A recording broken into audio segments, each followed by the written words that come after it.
Good morning. My name is Peter Lynn Alexander. I am the founder and managing director of ZBEN Advisors. I first arrived in China, Chinese New Year, 1996. And what brought me to China was I was young, I was working on Wall Street, and quite frankly, I did not like my job. And had an opportunity to come to China and teach English at the Shanghai University of Finance and Economics. And I took that opportunity, and it's been 30 years since. No, it wasn't as I expected. Quite frankly, before I came here, I was very nervous. I had heard a lot of stories about China. People were actually nervous for me. But when I got here, I realized it was a new city. It was a loud city. The one first thing I remember is everybody beeped their horn in their cars.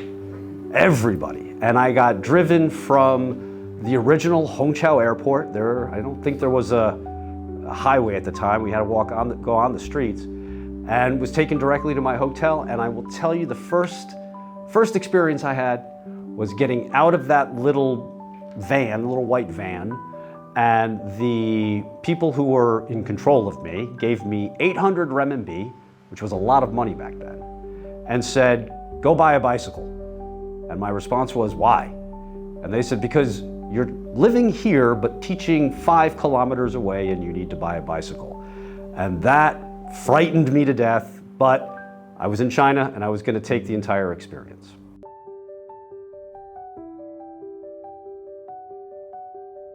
Again, I landed here during Chinese New Year 1996, and it was, I remember being on the airplane landing in Hongqiao thinking, I'm really in China. Well, the best way to describe it would be Shanghai was one big giant construction site. There were cranes everywhere, buildings were going up, highways were being built, but I think most interesting was there were really not many cars. Everybody was riding bicycles, myself included, and it was pure chaos. But it was chaos in a managed way. Everybody kind of knew where they should go and what they should do. And that really, I think, excited me. It was one of the reasons why I wanted to come to China, because I was living in New York City before that, and New York had become, I think, a bit boring, oddly enough. But China was just everybody running around, trying to do what they could, trying to make money. So it was positive chaos. The Shanghai University of Finance and Economics, AKA SUFI, I was an English teacher. I taught 18-year-olds how to speak English for a year and a half. And it was the only job I had when I was working at Caida. And I thought it was very unique, again, because like I said before, I had a bicycle. And I remember the first time I had to go out of the school where I lived and travel up to the school that I taught at, 2 different campuses. And when I say that there were thousands of bicycles on the street, that would be an understatement. It was the most terrifying thing I ever witnessed in my life. But it was a great experience to get me used to China. They gave me a place to stay, they gave me a visa, and that was super important to me because it was a little, as an American coming to China, you hear these stories about visas and whatnot. So it was a good way to be able to get an entry into the country and see if it was something I liked. Clearly I did. And then could go and chart my own path forward. I will always be very grateful for Caixin Daxue for giving me that opportunity. It was more internal for me because when I was living in New York, I'd lived in New York for 5 years, and while there I didn't really adventure out much and get to know the city. I lived in a very small area of Manhattan. So when I came to China, I wanted to make sure that I didn't make that same mistake. So when I first got here, I had this old map of Shanghai, and I remember the very first day I went out, and it was on what they call here Zhongshan Beilu. I went out and I got on the first bus I could find got on the bus. I had no idea where it was going, but I sat on the bus. At some point, the bus stopped, everybody got off. I would look at the map. Oh, this bus goes to here to here. And I kept doing that week after week for probably a month. I went over to Pudong. It was one big giant, it was all mud. You know, everything was under construction in Lujiazui. But I really wanted to take the environment, take the experience, and make the most of it as quickly as possible. I know for a fact where I was and how quickly it was. It was probably 3 days. Only 3 days. I was in my little room at the Caidao Bingguan, the Sufi Hotel. I had just gotten back from running around Shanghai in these buses. And I just remember being in the bathroom in the mirror and smiling, thinking, this place is awesome. And ultimately, what I did was just tried to learn a little bit more of the language. You know, I didn't take language seriously as like in classes. I would just look in a dictionary and think, okay, what words do I need to know? Okay, I need to know beer. So I was like, okay, pijiu. And then I quickly needed to know cold beer. Okay, bing the pijiu. So things like that. And I made it into this really fun game. And again, I was 25 years old, super young. So I think that is very important when you understand sort of the life experience since I've been here in China. I didn't notice anybody looking at me in any different way. I think, it was Shanghai, and Shanghai has always been more of an international city. I mean, more so today than it was clearly 30 years ago. But at no point in time did, you have these like, ooh, 你看, 老外, 老外. I mean, it happened, but it didn't happen all that often. People were just busy. They were busy with their own lives. The market had just opened. What was interesting was Pudong really only took part in the whole Kaifang Gaige, the reform and opening up, a few years before in 1990. So everybody was super excited to be out trying to build businesses and do what they could to try to make money and provide for their families, whatever the case might be. So yeah, people kind of looked at me, but they were too busy with their own lives. For me, it wasn't really a problem. I mean, this goes back to the earlier point where I felt at home. I'm always mindful that China is, as you in China like to say, 5,000 right? 5,000 years. There's a lot of history there. And when you think of it in those terms, you're always a foreigner. You can be here for 30 years, you can be here for 100 years, but you're always going to be 老外, a foreigner. And that's okay. And I think that's one of the differences of, let's say, American culture, because America is nothing but an entire population of people from other countries, immigrants. So it's more of an internal mindset. You have to think of it in those terms. I've met people along the way, great Chinese people.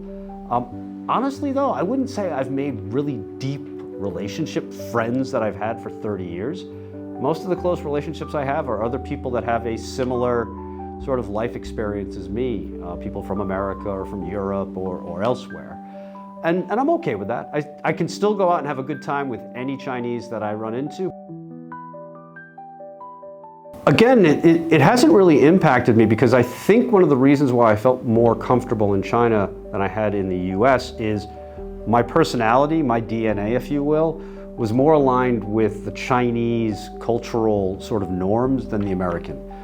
The Americans are what we like to call a high time preference culture, meaning they want things done fast, they don't think very quickly, they just go, go, go, break things, right?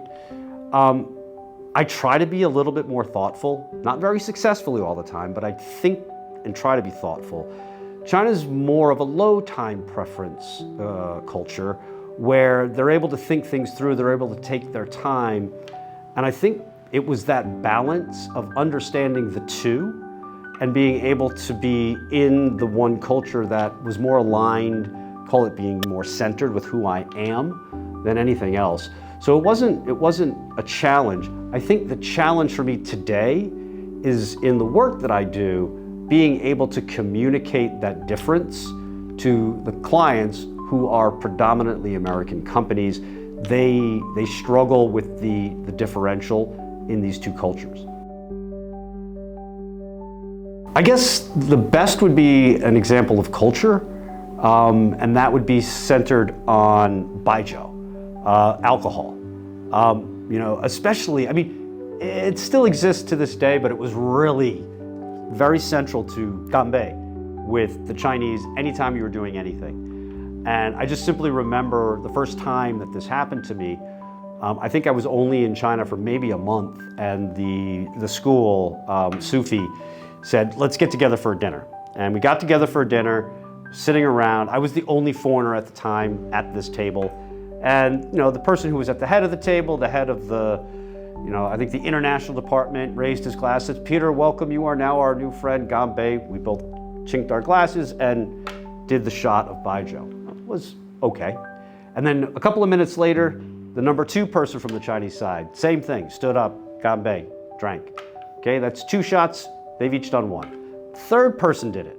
And then I stopped and said, 1, 2, 3, 4, 5, 6. There's 12 people around the table. They were all gonna do 1 shot. I was gonna do 12. And I realized, okay, this is how this is gonna play out. So there's always this, I think, have a bit of fun with the foreigner kind of idea. You see this when you go out and you'll have dinner, where there'll be a lot of dishes that the foreigners will look at and go, what is that? Oh, that's duck blood. Would you like some? And I think it's interesting because I will tell foreigners when they come in, eat whatever you see first, no matter what it is. If you like it, you like it. If you don't, you don't. But either way, ask what it is after, not before you eat it. But it's a bit of fun. But now I can say that my tolerance to baijiu is pretty good. So I can go one-on-one with the Chinese.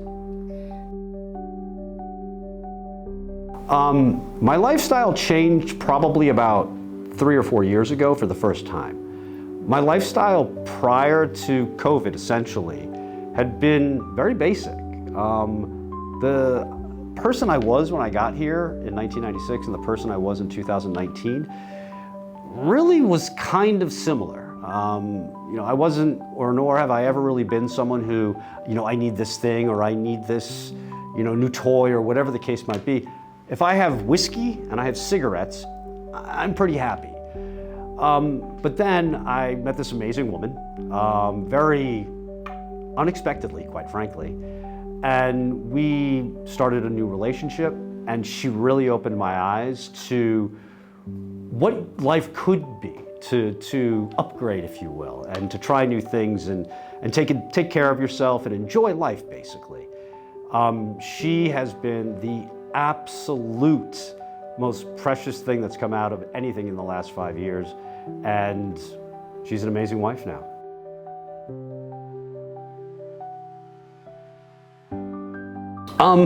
It's interesting. I used to. I still do, but not very frequently. But that's because China's changed. Again, when I met this amazing woman and got married, I still was going to the wet market or the grocery store, and I would come home and my beautiful wife would look at me and go, "What are you doing?"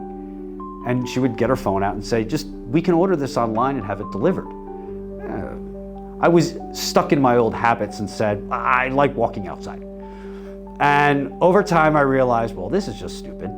So I don't go to the wet markets as much as I used to. I really do enjoy it because it's just such an experience. But almost everything nowadays, you just get on your phone, you put an order in, and a half an hour later, everything is delivered. I've really, and this is gonna sound very typical for a 55-year-old, I've made it a priority to get into better health. And over the last, especially 6 months or so, but I've gotten into yoga, again, thanks to my wife. Been focused more on diet, going to the gym, things like that. I will be completely honest with you. I still smoke and still drink whiskey. But one thing at a time. I'm happy how things are going. But in terms of what I like to do, it's really just spend time with my family. And just relaxing. And I think that's something I truly didn't appreciate until far too late in life.